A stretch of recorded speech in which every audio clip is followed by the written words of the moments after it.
کہ میر عبد الواحد بن گرامی کے پاس ایک نوجوان آیا تو اس نے آ کر کے عرض کی کہ حضور میں جوان ہوں تو جب سے سنا نا مر جانا ہے، قبر میں جانا ہے، جنازہ دیکھا ہے، قبر میں بندے کو اترتے دے، مجھے موت سے بڑا ڈر لگتا ہے، کوئی وظیفہ بتائیں یہ مجھے کوئی نصیحت کریں۔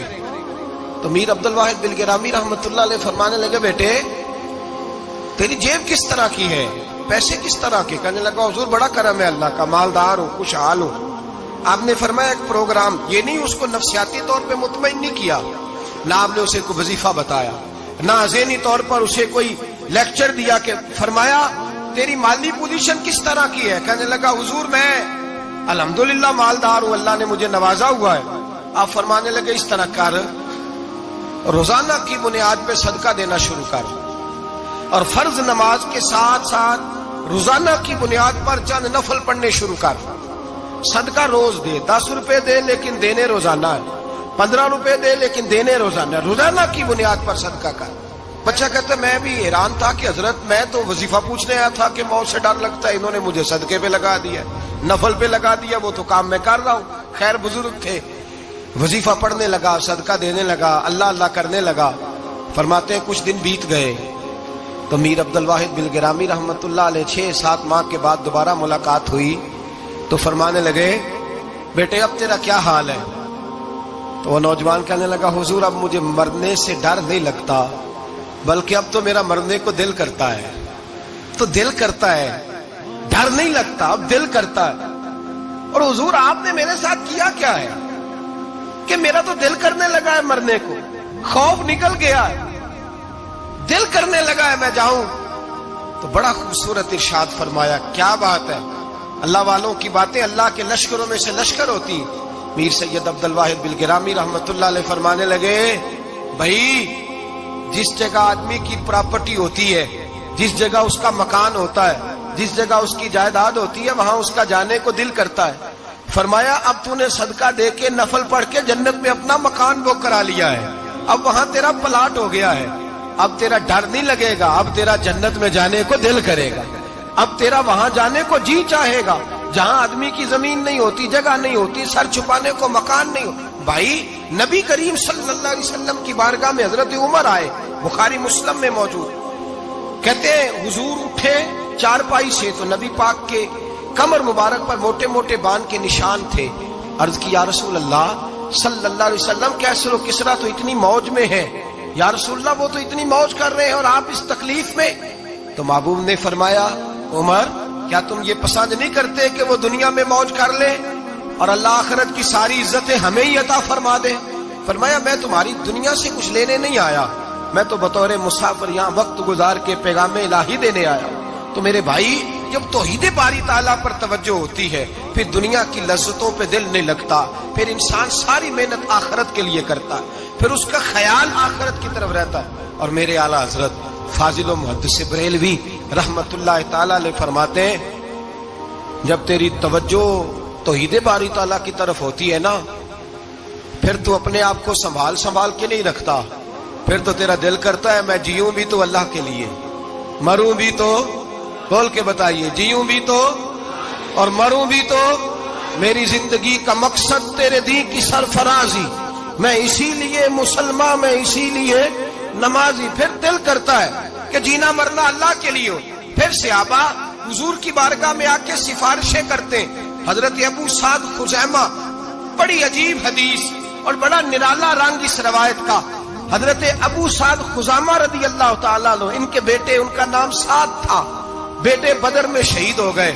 حضور نے احد کے لیے اعلان کیا تو حضرت خزیمہ آئے نبی پاک کی بارگاہ میں اور آ کے کھڑے ہوئے تو عرض کرنے لگے محبوبہ میں دعا کرانے آیا ہوں۔ صحابہ کہتے ہیں لبو لہجے میں اتنا حسن تھا، گفتگو میں اتنی مٹھاس تھی، اس کی بولی کے اندر اتنا پیار تھا کہ ہمارے دل مائل ہو گئے کہ یہ کیا کہنے آئے۔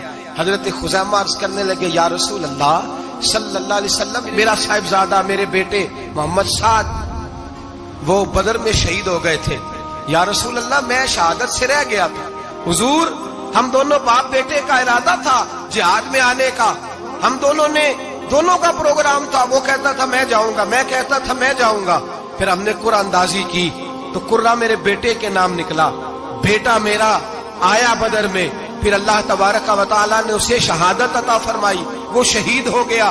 یا رسول اللہ صلی اللہ علیہ وسلم، آپ نے کل اعلان فرمایا ہے کہ احد کے لیے جانا ہے، اور رات ہی کو میرا بیٹا مجھے خواب میں ملا ہے، اور میں نے دیکھا ہے وہ تو جنت کی نہروں کے قریب سیریں کر رہا ہے، اور مجھے کہہ رہے ابا جی جلدی آ جائیں، یہاں مل کے رہیں گے، مل کے وقت گزاریں گے۔ یا رسول اللہ صلی اللہ علیہ وسلم، میں بے چین ہو گیا ہوں اس کے پاس جانے کے لیے، دعا فرمائے اللہ مجھے بھی شہادت عطا فرما دے، اللہ مجھے بھی شہادت دے دے۔ صحابہ کہتے ہیں اس کی عجیب، اس کا دعا کرانے کا، ہم نے تو دیکھا تھا لوگ دعا کرانے آتے ہیں کوئی مصیبت کے لیے، کوئی پریشانی کے لیے، کوئی آزمائش کے لیے، کوئی بیماری کے لیے۔ یہ مصطفیٰ کریم کے صحابہ کا بارگاہ خداوندی پر اعتماد، توحید باری تعالیٰ پر نظر، کہ وہ کہتے ہیں ہم تو اللہ کے لیے جان دینے کی دعا کرانے آئے، دعا کریں اللہ ہمیں اپنے رستے میں شہادت کی موت دے۔ صحابہ کہتے ہیں نبی پاک نے دعا فرمائی، پھر ہم نے حضور کی دعا کو قبول ہوتے بھی دیکھا، ہم نے اپنی آنکھوں سے مصطفیٰ کی دعا کو قبول ہوتے دیکھا، ہم نے جناب خزیمہ کو احد کے میدان میں شہید ہوتے دیکھا، اور میرے رسول پاک صلی اللہ علیہ وسلم کے صحابہ ان کی طرف دیکھتے تو رشک کرتے، فخر کرتے، کہتے دیکھو یہ وہ غلام ہے جو حضور سے دعا لے کر کے دنیا سے گیا۔ آج جو لوگوں کا مرنے کو دل نہیں کرتا، آج بڑی بڑی بلڈنگیں بناتے ہیں، بڑی بڑی عمارتیں کھڑی کرتے ہیں، بڑی بڑی جائیدادیں بناتے ہیں، ہر بینک میں اکاؤنٹ کھلواتے ہیں، سرمایہ، پیسہ، دنیا داری بناتے ہیں، تعلقات بناتے ہیں، سیاسی سماجی رشتے، دنیا داری کے جھوٹ کے ناطے۔ توحید باری تعالیٰ پر جب اعتماد ہوتا ہے تو انسان جس رشتے کو مضبوط کرنا چاہتا ہے وہ یا خدا کا رشتہ ہوتا ہے یا محمد مصطفیٰ کا رشتہ ہوتا ہے، باقی تو پھر اس کی توجہ ہٹ جاتی، باقی تو ہٹ جاتی ہے توجہ، پھر وہ یہ دیکھتا ہے کہ خدا رسول کے ساتھ رشتہ کس طرح مضبوط ہو سکتا ہے۔ میرے بھائی، توحید باری تعالیٰ اللہ کے رستے میں مرنے کا جذبہ دیتی ہے، راہ الہی میں نکلنے کا شوق پیدا کرتی ہے۔ اللہ تبارک و تعالیٰ کی توحید جب تو کامل طور پر مانتا ہے پھر تیرا آگے بڑھنے کو دل کرتا ہے۔ حضرت سیدنا انس بن مالک رضی اللہ تعالیٰ عنہ فرماتے ہیں، الترغیب والترہیب میں حدیث مبارکہ موجود ہے، فرماتے ہیں احد کے میدان میں یا اس کے علاوہ کوئی ایسا موقع تھا کہ ایک صحابی حضور کی بارگاہ میں آئے، عرض کرنے لگے یا رسول اللہ صلی اللہ علیہ وسلم، ایک تو میں غریب ہوں، دوسرا میری شکل صورت خوبصورت نہیں، تیسرا میرے وجود سے بدبو نکلتی ہے، کوئی میرے قریب نہیں بیٹھتا، اگر میں اللہ کے رستے میں جہاد کروں، اپنی راہ خدا میں جان دے دوں، تو بتائیے میرا رب مجھے کیا عطا کرے گا؟ تو نبی پاک نے فرمایا اگر تو شہید ہو گیا تو سارے دروازے کھل جائیں گے جنت کے، سیدھا جنت میں جائے گا۔ یقین کامل دیکھیے، احد کے میدان میں تلوار پکڑی، جہاد کیا، شہید ہو گئے، صحابہ کہتے ہیں نبی پاک اس کے سرانے آ کے کھڑے ہوئے، اور کیا خوبصورت جملے ارشاد فرمائے اللہ تبارک و تعالیٰ نے اس کی بدصورتی کو خوبصورتی میں بدل دیا ہے، اللہ نے اس کے وجود سے آنے والی بدبو کو خوشبو سے بدل دیا، اور نبی پاک علیہ السلام فرمانے لگے جنت کی حور دروازہ کھول کے اسے کہہ رہی ہے آ جا جلدی جلدی، اللہ نے تیرا نکاح میرے ساتھ فرما دیا ہے، جلدی آ جا، میں تیرے استقبال کو کھڑی۔ میرے عزیز، کچھ لوگ ایسے ہیں جن سے عذاب قبر ہوگا ہی نہیں۔ میرے رسول کریم صلی اللہ تعالی علیہ وسلم نے ارشاد فرمایا کہ جو اللہ کے رستے میں شہید ہو گیا، یہ سنن نسائی میں موجود ہے، اسے عذاب قبر نہیں ہوگا، بلکہ ایک حدیث میں تو فرمایا حساب کتاب ہی نہیں ہوگا، اللہ بغیر سوال جواب کے جنت عطا فرما دے۔ کچھ لوگوں کو لوگوں کی بخشش پہ بھی مسئلہ ہی بنتا ہے کہ کوئی بخشا نہ جائے۔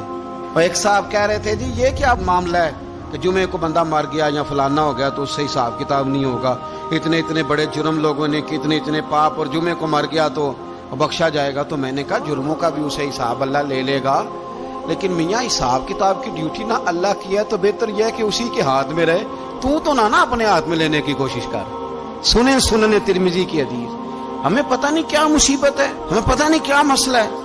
ایک جنازے سے میں نکلا، آپ یقین کریں کبھی کبھی کلیجہ پھٹ جاتا ہے، میں ایک جنازے سے نکلا تو میرے ساتھ ایک بندہ جنازہ پڑھ کے نکلا تو کہنے لگا جی پیر صاحب دیکھیں آج کتنی دنیا آئی ہے، حالانکہ یہ بندہ اس طرح کا تھا، اس طرح کا تھا، اس طرح کا تھا۔ میں نے اسے کہا یار تجھے تو فکر ہی لگ گئی ہے کہیں جنت میں چلا ہی نہ جائے. تو اس طرح کرنا، جنت کے دروازے کے سامنے کھڑے ہو جانا ڈنڈا لے کے کہ میں نے نہیں جانے دینا. شرم آنی چاہیے ہمیں. اللہ فرماتے ہیں جنت اتنی چوڑی ہے جتنے زمین و آسمان، اس کی چوڑائی زمین اور آسمان کے برابر ہے. تو ہم تو اپنے علاوہ کسی کو جانے نہیں دینا چاہتے جنت میں. اور بس کریں، جنت خدا کا فضل ہے، اور اللہ فرماتے ہیں میرا فضل میں جسے چاہتا ہوں عطا کرتا ہوں. یہ سنن ترمذی کی حدیث، اور اس کے راوی حضرت عبداللہ ابن عمر رضی اللہ تعالیٰ عنہ. نبی پاک علیہ السلام نے فرمایا جو مسلمان جمعے کے دن یا جمعے کی رات کو فوت ہو اس کو اللہ تعالیٰ قبر کی آزمائش سے محفوظ رکھتا ہے. جو جمعے کی رات فوت ہو جائے یا جمعے والے، یعنی جمعے رات اور جمعے کی درمیانی رات چلا جائے یا جمعے والے، تو اللہ اسے عذاب قبر سے، تو میرے عزیز جو بندہ شہید ہو اس سے عذاب قبر نہیں ہوتا. جو آدمی جمعے کے دن یا جمعے کی رات چلا جائے اسے بھی عذاب قبر نہیں ہوتا. اور میرے رسول کریم صلی اللہ تعالی علیہ وسلم نے فرمایا جو بندہ ایک دن اور ایک رات، یہ حدیث صحیح مسلم میں، سنن ترمذی میں، مصنف عبد الرزاق میں موجود ہے، ایک دن اور ایک رات اللہ کی رضا کے لیے اسلامی سرحد پہ پہرا دے. میں اور آپ سوئے ہوئے ہیں، لیکن وہ لوگ جو فوجی بارڈروں پہ کھڑے ہیں، دیکھو مدینے والے محبوب کس کس پہ کرم فرماتے ہیں. ساری عمر نہیں، 24-25 سال کی سروس نہیں، فرمایا ایک دن اور ایک رات اللہ کی رضا کے لیے جو اسلامی سرحد پر پہرا دے، مسلمانوں کو کافروں سے بچائے، رب اسے عذاب قبر نہیں دے گا، اسے اللہ تعالیٰ اپنے فضل سے معاف فرما دے گا. ایک رات اور ایک، آپ کیا سمجھتے ہیں کہ ان فوجیوں کی کوئی چھوٹی شان ہے؟ ان کا کوئی چھوٹا مرتبہ ہے؟ ایک دن اور ایک رات اگر یہ پہرا دیں تو اللہ انہیں اتنا انعام عطا کرتا ہے. اسی طرح سن لو، یہ ذرا غور سے سننا، ابن ماجہ کی حدیث، اور اس کے علاوہ مسند ابو یعلا میں موجود حدیث کے راوی حضرت ابو ہریرہ رضی اللہ تعالی عنہ، حضور صلی اللہ تعالی علیہ وسلم نے فرمایا جو شخص بیماری سے فوت ہوا، قربان جاؤں میرے محبوب نے بیماری کا نام ہی نہیں لیا، فرمایا کوئی بھی بیماری ہو، فرمایا جو آدمی بیماری سے فوت ہوا اللہ اسے شہادت کی موت عطا فرمائے گا، اور وہ عذاب قبر سے اور قبر کے امتحان سے بھی محفوظ رہے گا. اور حضور فرماتے ہیں اس کو صبح اور شام جنت کے باغوں میں سے رزق دیا جائے گا. جو کسی بھی بیماری سے مرا، یہ لوگ بیماری سے مر رہے ہیں تو لوگوں نے اچھوت سمجھ رہے ہیں، اچھوت، یہ اچھوت نہیں ہے، اس لیے کہ لوارث نہیں، یہ خدا رسول کے ماننے والے ہیں. تم انہیں اچھوت کہہ رہے ہو اور مدینے والے رسول انہیں شہید فرما رہے ہیں. حضور نے فرمایا جو بیماری سے مرے شہید ہے، وہ قبر کے عذاب سے محفوظ رہے گا اور جنت کے باغوں میں سے اللہ رزق دے گا. لوگ کہتے ہیں دیکھو جی بڑا تانگ ہو کے دنیا سے گیا ہے، تو اس بندے کو بھی عذاب قبر نہیں ہوتا. اسی طرح جو بندہ سورہ ملک پڑھتا ہے، سنن ترمذی میں حضرت ابن عباس سے روایت ہے کہ حضور صلی اللہ علیہ وسلم کے ایک صحابی نے ایک جگہ خیمہ لگایا تو وہاں سورہ ملک پڑھنے کی آواز آتی تھی، کوئی بندہ پڑھنے والا نظر نہیں آتا تھا. جب حضور کی بارگاہ میں عرض کیا تو فرمایا وہاں قبر تھی اور قبر کے اندر بیٹھ کے میرا صحابی سورہ ملک کی تلاوت کر رہا تھا. اگر ہمیں خسرہ نمبر یاد ہو جاتا ہے نا اپنی جگہ کا، اور ہمیں پتہ ہوتا ہے کہ میرے والا حصہ کتنے کروڑ کا ہے، اگر ساری کہانیاں ہمیں یاد ہوتی ہیں تو سورہ ملک بھی ہمیں یاد ہو سکتی ہے. موبائل پہ اس کو ریکارڈ کر لیں، پھر اس کو سنیں کبھی بھی سورہ ملک میں. اور ہمارے سلسلہ عالیہ میں تو سورہ ملک وظیفہ ہے. ہمارے الوظیفۃ الکریمہ میں اعلیٰ حضرت نے لکھا ہے کہ رات کو سورہ ملک اور سورہ یاسین کے بغیر سونا نہیں. سورہ ملک اتنی شاندار صورت ہے کہ نبی پاک صلی اللہ علیہ وسلم نے فرمایا یہ قیامت کے دن اللہ کی بارگاہ میں ناز سے جھگڑا کرے گی اور کہے گی اے اللہ یہاں تو میرے پڑھنے والے کو جنت عطا فرما یا مجھے قرآن پاک سے علیحدہ کر دے.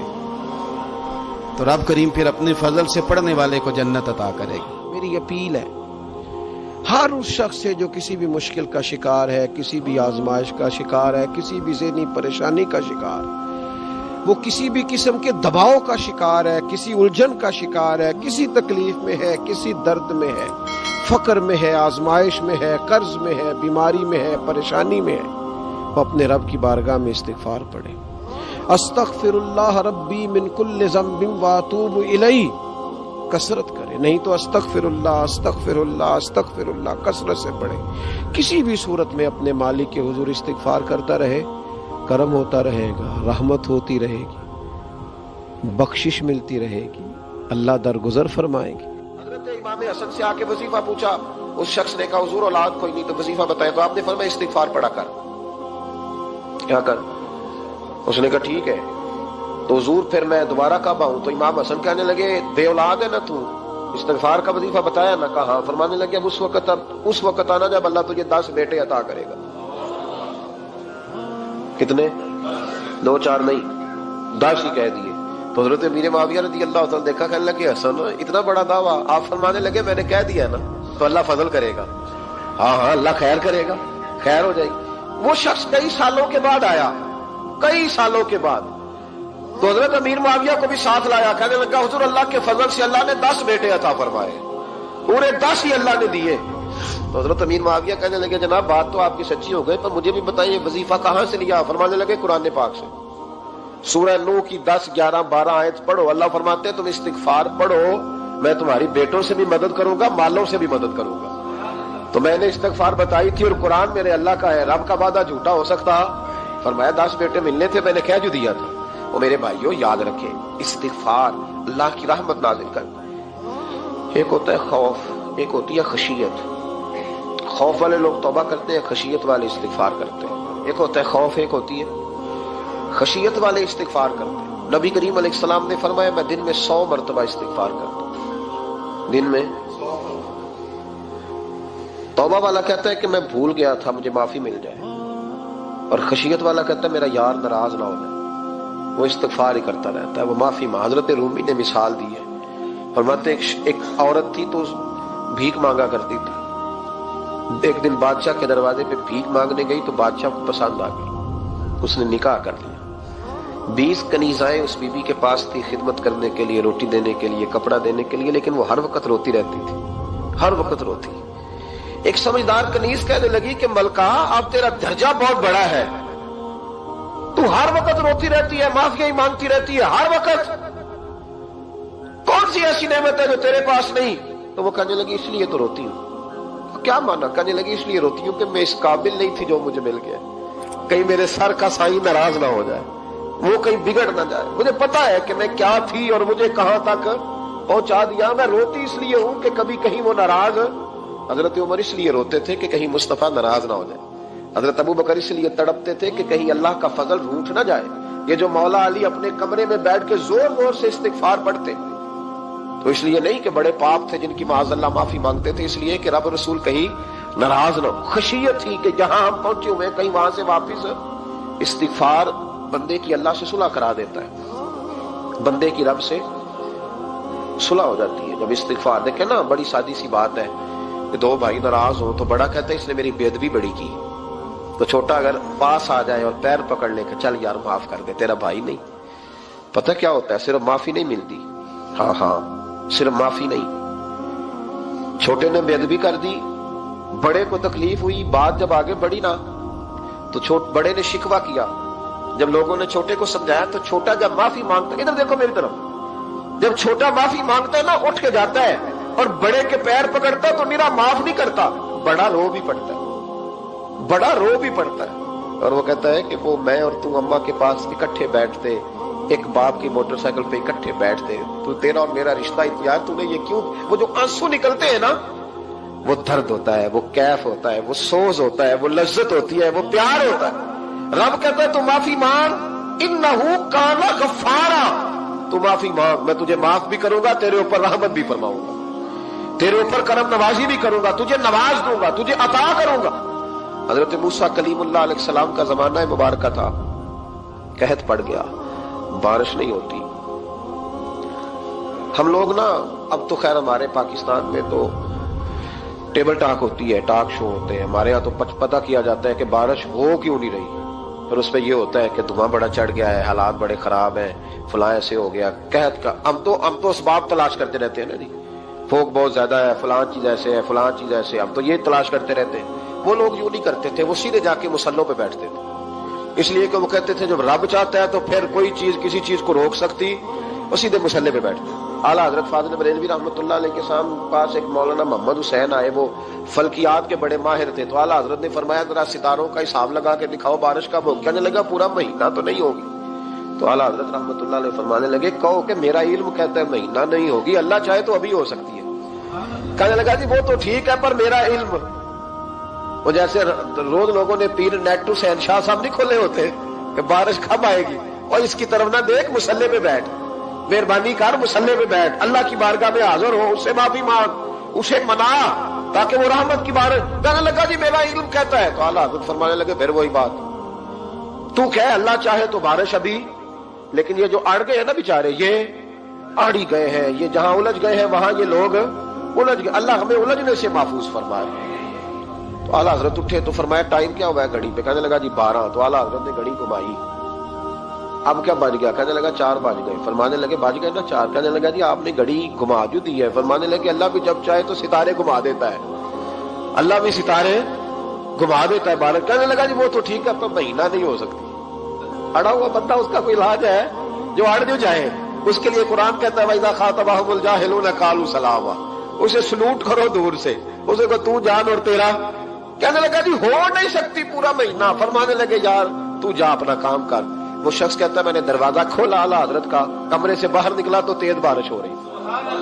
واپس آیا تو میں نے کہا احمد رضا یہ عقیدہ کہاں سے لیا ہے؟ فرمایا دروازہ مصطفیٰ سے لیا ہے صلی اللہ علیہ وسلم۔ تو یاد رکھیں کہ اللہ کو منانا چاہیے، استغفار کرنا چاہیے۔ پھر غور کر لیں اس بات پر کہ وہ کتنا عظمت اور رفت والا شخص ہے جس کی اللہ کی نظر میں عزت ہے، جو اللہ کے ہاں قابل اکرام ہے، مالک کے ہاں۔